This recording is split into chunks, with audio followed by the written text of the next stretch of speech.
अरे गेंद हम तुमको दूसरी दे देंगे, दूसरी गेंद ले लेना। भगवान ने जैसे ऐसा कहा, दामा कहने लगा नहीं श्याम, पहले मुझे गेंद दो आकर के, और मुझे वही वाली गेंद चाहिए। भगवान कहने लगे मेरे पीताम्बर को छोड़ दो दामा, जो मेरा झटका लग बैठा तो मुंह से लहू डालेगा, और दामा तेरी खैर नहीं जो बैर कृष्ण से। कहने लगे सका दामा काय को परेशान हो, अरे गेंद चलेगी तो क्या हुआ, चली जाने तो दूसरी मिल जाएगी, उस गेंद के पीछे क्यों पड़े हो। दामा कहने लगा आप गेंद की बात करते हो, हमारी गेंद इतनी कीमती और हमें तो वही गेंद चाहिए, चाहे कन्हैया जल के अंदर जाए, चाहे कुछ भी करे, हमें तो वही गेंद चाहिए और चाहिए और चाहिए। सभी सखा कहने लगे पागलों, उसमें कालिया नाग रहता है और भगवान उसके अंदर जाएंगे श्याम तो फिर आप जीवित नहीं बचेंगे, बाहर कैसे आएंगे।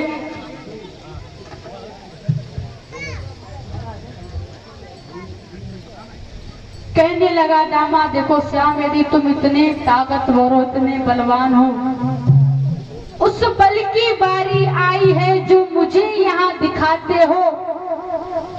कंस ने फूल मंगवाए हैं, देखे कैसे ले आते हो। कंस ने फूल मंगवाए तो हैं, यदि इतने ही ताकतवर हो, बलवान हो, तो फूल क्यों नहीं पहुंचा देते हो। हमने देखे तुम कितने ताकतवर हो, फूल भी तुम्हारे आगे हैं, तुम भी पूरे बलदारी हो, ले आओ उन्हें तोड़कर तो हम देखें तुम बनवाती हो। यदि तुम्हें बड़ी शक्ति है, बड़ी ताकत है, तो तुम फूलों को तोड़ लो और कंस क्या पहुंचा दो। भगवान कहने लगे तुम फूल की बात करते हैं, ले फूल फूल चिल्लाता है, फूल ही तोड़ कर लाऊंगा, और पाताल लोक में भी होगी तेरी गेंद खोज कर लाऊंगा। यदि पाताल लोक में भी गेंद होगी तो वो भी मैं लेकर के आऊंगा।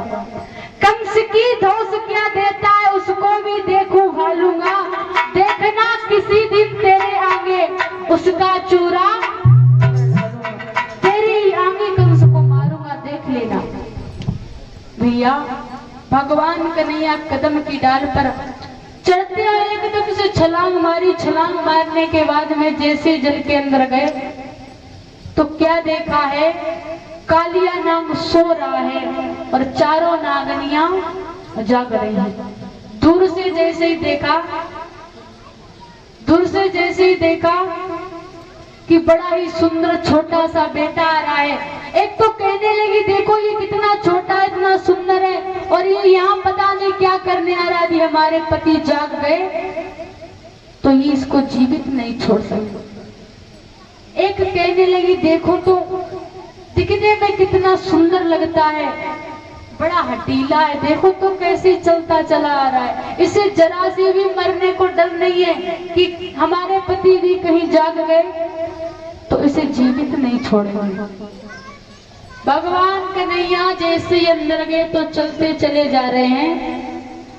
भगवान कन्हैया देखे कि कालिया नाग सो रहा है, नागनियां जाग रही हैं। एक कहती है देखो बहना ऐसा करो, इसको किसी भी तरीके से यहाँ से वापस कर दो, क्योंकि फालतू में इसकी बेचारी की मौत हो जाएगी।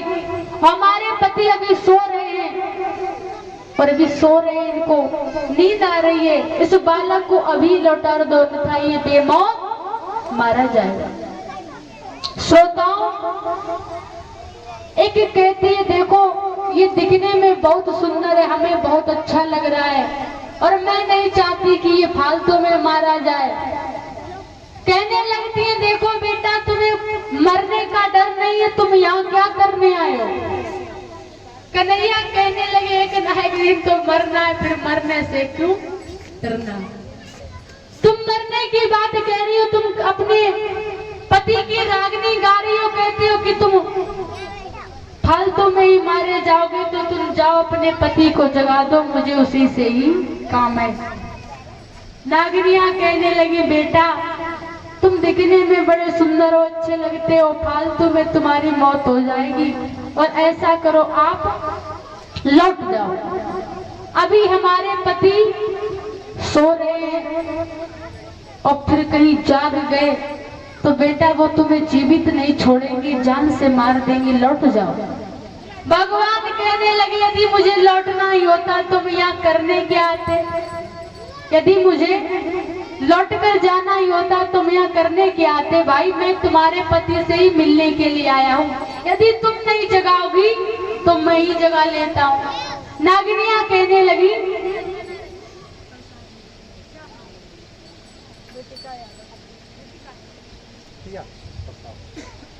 और ये इसी बीच में बहन रितिका यादव की तरफ से भगवान के चरणों में कुछ मुद्राएं भेंट हो रही हैं। विनती करते कि प्रभु ऐसे वक्त सदा ही धर्म के क्षेत्र में आगे बढ़ते रहे, जो भी इच्छा जो भी कामनाएं वो पूर्ण हो, यही अभिलाषा और आकांक्षाएं। बोलिए गोविंद भगवान की। भगवान कहने लगते जिसकी आप हमें रागनी सुना रही हो मैं उसी से मिलने आया हूँ और अपने पति को जगा दो। नागिनियां कहने लगती है मोहन काय को परेशान हो और